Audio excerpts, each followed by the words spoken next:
Bienvenue sur le plateau du Nadia Lazouni Show, une émission que nous avons voulu instructive et divertissante dans laquelle nous traiterons de sujets de société avec une approche critique, bienveillante et inclusive. Pour cette première émission, on aurait pu traiter de sujets comme la victoire de Trump ou encore le Penelope Gate, mais on a décidé de proposer un thème plus en périphérie qui n'en est pas moins important à nos yeux.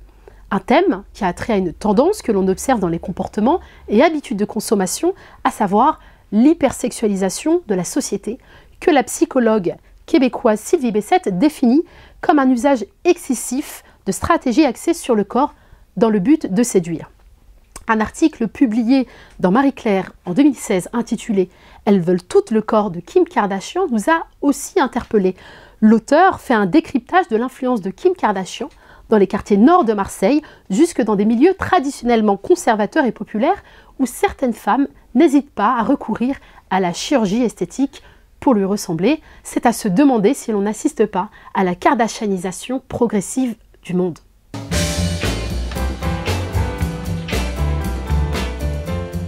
Pour en discuter, nous avons tenu à inviter une personnalité incontournable dont on apprécie l'esprit et le franc-parler, Nadia Henni-Moulay.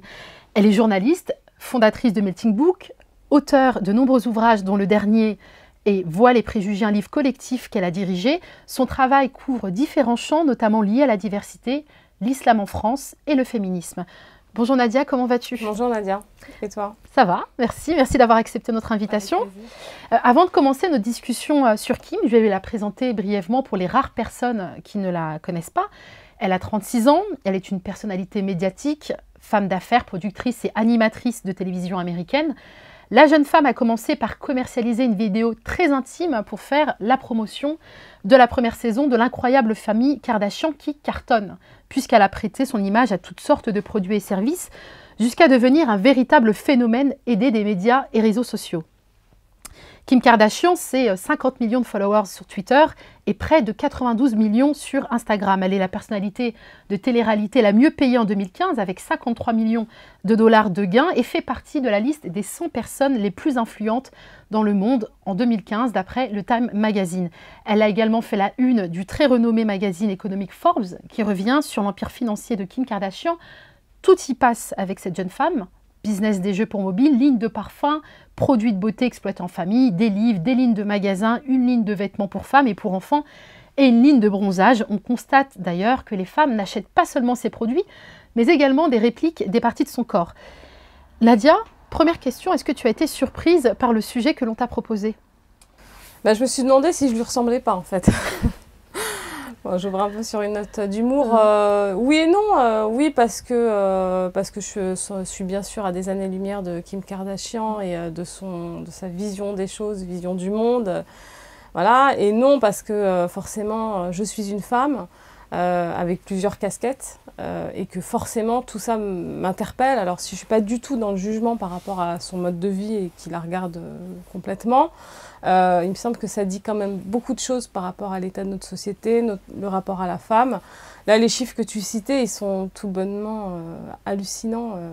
Et en fait, plus que les chiffres, moi, c'est le fait qu'elle soit dans les 100 personnes les plus influentes dans le monde. Qu'est-ce qu'on entend par influence, en fait? C'est-à-dire que c'est quelqu'un qui, aujourd'hui, est en mesure de conditionner une partie des gens, peut-être notamment les jeunes, sur la façon dont ils vont vivre leur vie plus tard. Et ça, je trouve ça extrêmement inquiétant. Parce que finalement, son empire financier, bon, tant mieux pour elle, mais c'est plutôt le côté influence sur des chemins de vie qui sont des chemins d'adolescents. Et donc, comment elle détermine et conditionne ce que va être la vie d'un jeune et d'un adulte en devenir, en fait. Enfin, pour moi, Kim Kardashian, je regarde pas, j'ai regardé une fois ou deux, pour vous dire la vérité, son programme. C'était ultra divertissant, mais abêtissant finalement. Et ça renseigne beaucoup sur la question de la société de consommation. Parce qu'aujourd'hui, Kim Kardashian, c'est même plus une personne, c'est une marque, c'est un produit. Elle se définit comme ça. Toute sa vie, en fait, son quotidien est axé autour de sa stratégie marketing, du produit qu'elle vend, en fait, du Kim Kardashian. Elle vend un mode de vie, elle vend une façon de penser, elle vend un physique. Et elle vend aussi, entre guillemets, ses propres valeurs à elle, qui sont, encore une fois, je ne la juge pas, mais qui sont visiblement des valeurs plutôt mercantiles, en fait. Donc, effectivement, tout ça, moi, je pense que le point clé, c'est vraiment la question... Kim Kardashian, en fait, c'est le symptôme d'une société de consommation poussée à l'extrême. Aujourd'hui, on ne va plus kiffer sur des produits, mais on va kiffer sur une femme qui est un produit. Donc, c'est assez bizarre, assez troublant. Et d'ailleurs, Kim Kardashian est aujourd'hui cette icône de la femme hypersexualisée. Comment Kim Kardashian a réussi justement à normaliser l'hypersexualisation, dont les méfaits sur la perception de l'estime de soi, l'approche de la sexualité notamment, sont dénoncés par des psychologues, par des politiques et également à certains courants du féminisme? En fait, je pense que cette femme, c'est un peu le fruit de toutes les contradictions du rapport à la femme en Occident. C'est-à-dire, oui, on est dans des sociétés libres, effectivement. Aujourd'hui, après, j'allais dire en fait qu'on ne dicte pas aux femmes comment elles doivent s'habiller, ce qui est faux, puisqu'en France, on a des textes de loi qui contraignent certaines femmes, notamment les femmes voilées, qui restreignent un peu leur possibilités professionnelles parce qu'elles sont voilées. Donc c'est un peu faux à la limite de dire ça. Mais globalement, on est dans des sociétés plutôt libres. Donc sur ça, on est d'accord. Maintenant, Kim Kardashian, elle répond à une commande, je veux dire... alors, elle ne fait pas de la pornographie, quoique ses sextapes, c'était de la pornographie. La frontière est quand même ténue aujourd'hui entre la sexualité normale et la pornographie depuis l'émergence. Et finalement, on est dans des sociétés très patriarcales, machistes, où la femme est réduite quand même à un objet. Et donc, finalement, Kim Kardashian, elle répond à cette... c'est presque une exigence demandée aux femmes d'être des objets sexuels. Et finalement, ça se retrouve dans beaucoup de strates de la société. C'est-à-dire que si on dénoue, on reprend un peu le fil du rapport aux femmes que la société occidentale entretient. Donc, société occidentale essentiellement dirigée par des hommes. On ne va pas redonner les chiffres, mais que ce soit dans les entreprises. Voilà, le pouvoir, il est masculin. Dans les sociétés occidentales, il n'est pas féminin. Encore hier, il y a quelques jours, un article est sorti sur la situation des femmes dans les cercles de pouvoir en France, où on apprend en fait que les lieux de pouvoir leur sont fermés. On ne va pas parler non plus des presque 30% d'écart salarial entre les hommes et les femmes. On ne va pas parler du fait que, voilà, au CAC 40, on n'a que des femmes, essentiellement des hommes. D'ailleurs, il n'y a même pas de femmes, je crois, dans les conseils d'administration, ou très peu. Donc, si tu veux, ce que je veux dire par là, c'est que Kim Kardashian, en fait, elle est que l'émanation, la poussée à son extrême du rapport de la société occidentale masculine aux femmes, finalement. Mais en fait, ce qui est étonnant avec Kim Kardashian, c'est qu'on a le sentiment qu'elle se réapproprie son pouvoir, le pouvoir grâce à son corps. Et j'ai l'impression que c'est le message qu'elle adresse aux femmes. Vous pourrez avoir ce pouvoir ou vous pourrez gagner ce rapport de force en vantant ou en exposant votre corps. C'est un peu le message qu'elle a l'air d'adresser aux femmes. Si tu veux, c'est une femme qui a décidé de faire du fric à partir de ses atouts et d'en exploiter la totalité de ça, quoi, en fait, finalement. Kim Kardashian, elle fait du capitalisme à outrance, c'est tout. Après, sur la façon dont elle exploite son corps, ça a toujours existé. Avec Kim Kardashian, on a vraiment le sentiment qu'il y a une rupture avec ce qui se passait avant. C'est que cette femme a réussi vraiment à pénétrer dans notre intimité. Et elle a été aidée par les réseaux sociaux. Je veux dire, elle rentre limite dans notre salle de bain, cette femme-là, quand elle se prend en selfie devant son miroir et qu'elle nous dit, bah voilà, vous devez porter votre pyjama comme ça, et qu'elle est effectivement suivie. Là où, par exemple, Madonna, ça restait, on va dire, une artiste qui est hypersexualisée aussi, ou Rihanna, ou d'autres, ça reste des artistes avec un certain talent et un peu inatteignable. Elle en a l'impression qu'on peut s'accaparer finalement un bout de vie de Kim Kardashian. En fait, forcément, je pense que les réseaux sociaux ont tout changé parce que ça donne une proximité qu'on n'avait pas dans les années 80 et les années 90. Aujourd'hui, Kim Kardashian, effectivement, on peut limite lui parler à travers un tweet, il suffit qu'elle vous réponde. Bon, je ne sais pas si elle répond à ses followers, je pense que si. Donc du coup, ça crée une proximité supplémentaire et elle en joue à fond. Les réseaux sociaux, à mon avis, c'est une autre façon de prendre une forme de pouvoir. Et d'ailleurs, ça marche puisqu'elle est suivie, elle a des fans, les marques la sollicitent, elle a son programme télé. Et puis voilà, aussi la question de la télé. C'est comme le le JT, l'histoire du JT, où chaque soir, les gens dînaient avec Patrick Poivre d'Arvor. Le fait de le voir à la télé, ça crée une proximité. Tu vois, à la télé, tu as ton poste de télé pendant que tu dînes en famille, donc tu as Patrick Poivre d'Arvor qui fait son programme. Finalement, aujourd'hui, avec Kim Kardashian, c'est pareil. On n'a qu'à mettre sa chaîne, je ne sais plus c'est laquelle. Et puis et en plus, on est dans son quotidien. Il y a une mise en abîme comme ça, où elle se met en scène dans son propre quotidien. Et en plus, on peut voir cette mise en scène à travers la télé pendant qu'on est avec ses enfants ou qu'on repasse le linge, par exemple. Non, je pense que Kim Kardashian, c'est vraiment le fruit des réseaux sociaux. Je me demande si elle serait ce qu'elle est aujourd'hui sans les réseaux sociaux, par exemple. Oui, elle a réussi. Vraiment, je pense que les réseaux sociaux ont changé la façon dont les stars, même les politiques d'ailleurs, rendent des comptes ou pas, discutent, nouent ou pas des relations avec leurs fans, etc., etc. Nadia, tu parlais justement de l'impact de Kim Kardashian sur cette jeunesse, même sur notre société. Pourtant, on s'aperçoit qu'il y a peu d'analyses critiques en France sur l'influence de Kim Kardashian et tous ces icônes de l'hypersexualisation, contrairement aux États-Unis par exemple. Comment tu l'expliques ? Je pense que finalement, la France, comme le disait John Scott, historienne qui a beaucoup travaillé sur la question de laïcité, du voile, du rapport à la femme, c'est le pays quand même du libertinage. C'est le pays du marivaudage, etc., etc. Et donc, et quand je regarde après, j'analyse par rapport à mon parcours personnel, on en parlera après, je me rends compte que finalement, on a grandi dans un pays où le curseur pour savoir si tu étais une femme libre ou pas, c'était ton rapport à la sexualité. Dans son sens large, tu vois. Enfin, si tu veux, même si c'est pas dit, c'est pas écrit sur le fronton de la République, on a quand même le sentiment que l'hypersexualisation et tout ce qui tourne autour, c'est une valeur en fait de la France. Et qu'aujourd'hui, si t'es pas une... limite, je vais très loin, hein, même si c'est pas dit comme ça, mais tu peux pas te dire française si t'es pas hyper ouvert sexuellement, si t'as pas une certaine vision libérale des choses.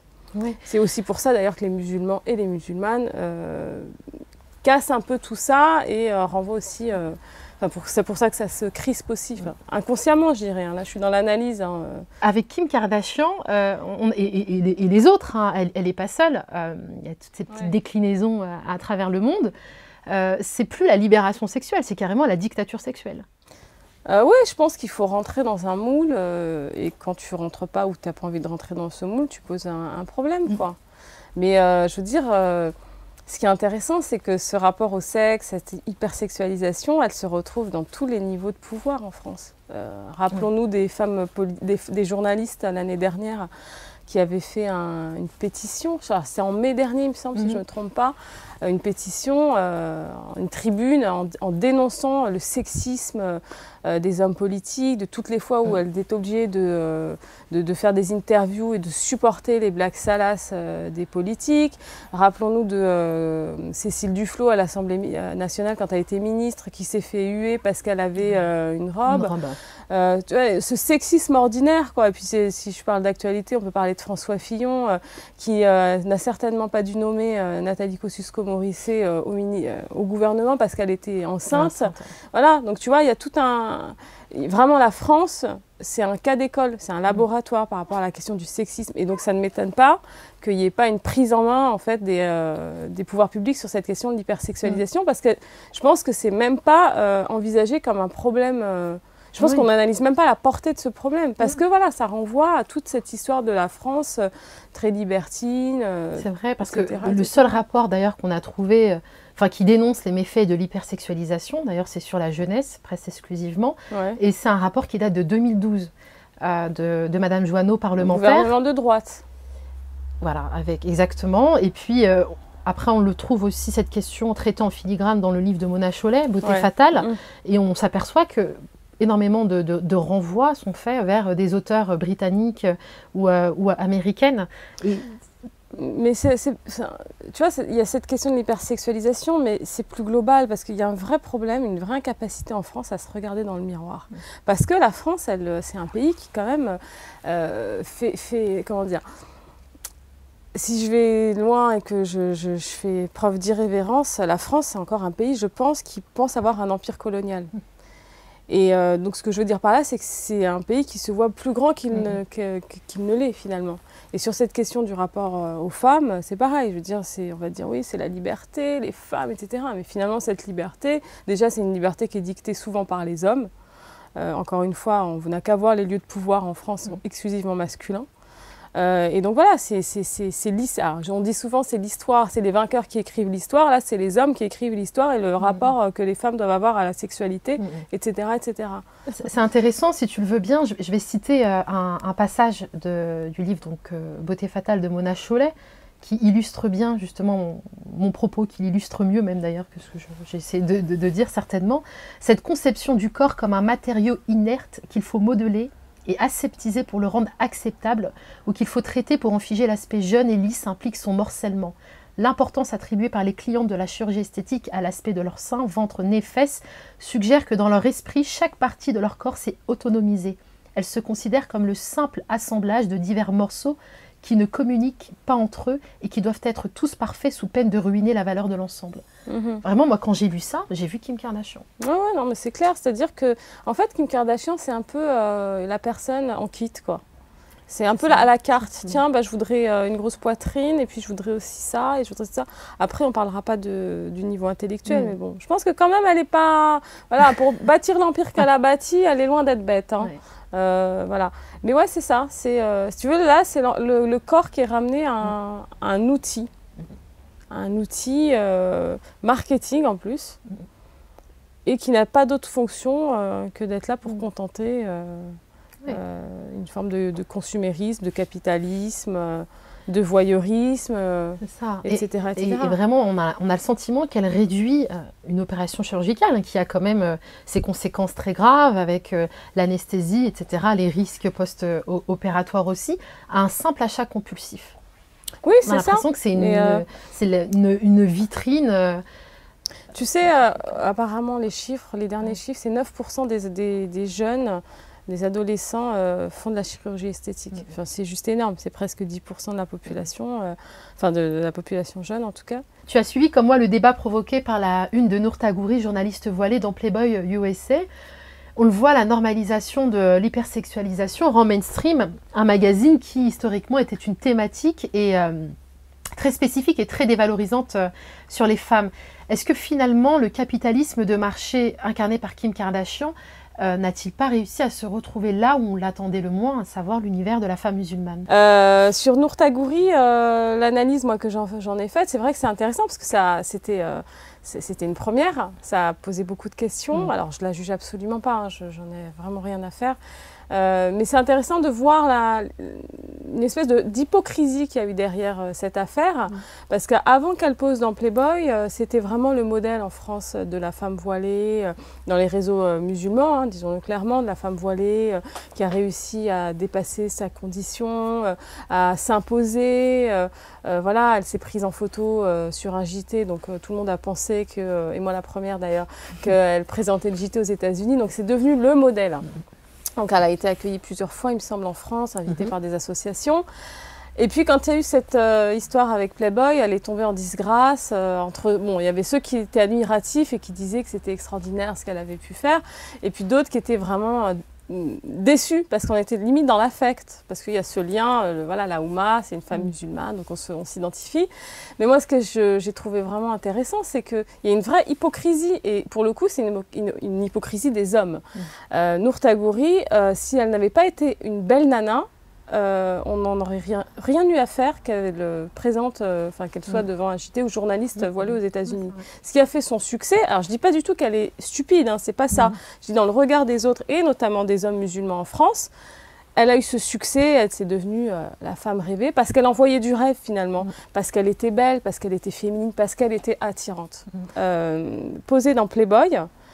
Alors là, elle a commis le crime de lèse-majesté, beaucoup d'hommes étaient très déçus, etc. etc. Donc c'est intéressant cette lecture à double niveau concernant cette affaire.